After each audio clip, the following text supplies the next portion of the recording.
Semadirek kanatlı zafer heykeli.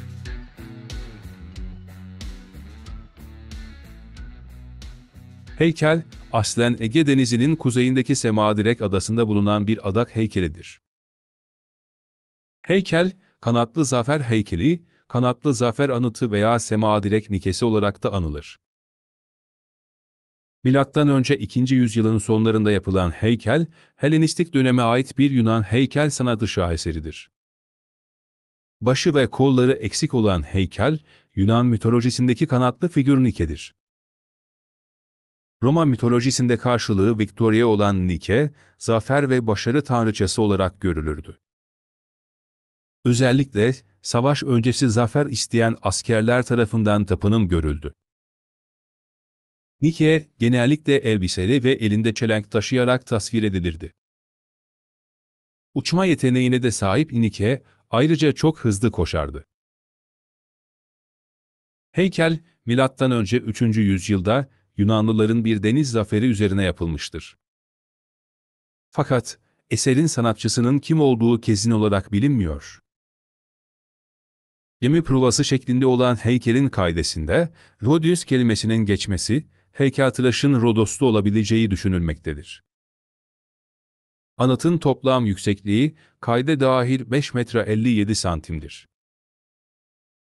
Heykel tek başına ise 2 metre 75 santim boyundadır. Heykel, Roma döneminde kopyalanmışlar dışında, orijinalinde hayatta kalan az sayıdaki büyük Helenistik heykellerden biridir. 1863 yılında, Edirne sınırları içerisindeki Fransa konsolosluğundan sorumlu arkeolog Charles Champoso, 6 Mart'tan 7 Mayıs'a kadar, Semadirek adasındaki Büyük Tanrılar Tapınağı'nın kalıntılarının araştırılmasını üstlendi. 13 Nisan 1863'te, beyaz mermerden yapılmış büyük bir kadın heykelinin büstünün bir kısmını ve gövdesini keşfetti.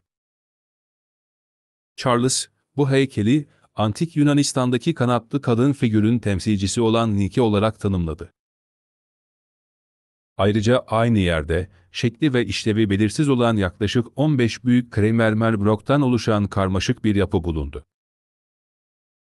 1863 yılının Mayıs ayında, Semadirek'ten ayrılan heykel, Ağustos sonunda Toulon'a, 11 Mayıs 1864'te de Paris'e ulaştı. Heykel, 1884'ten bu yana, Paris'teki Louvre Müzesi'nin ana merdiveninin tepesinde sergileniyor. Heykelin bulunan parçaları birleştirilse de, heykelin kol ve baş kısımları bulunamamıştır ve bugün kolsuz ve başsız sergilenmektedir.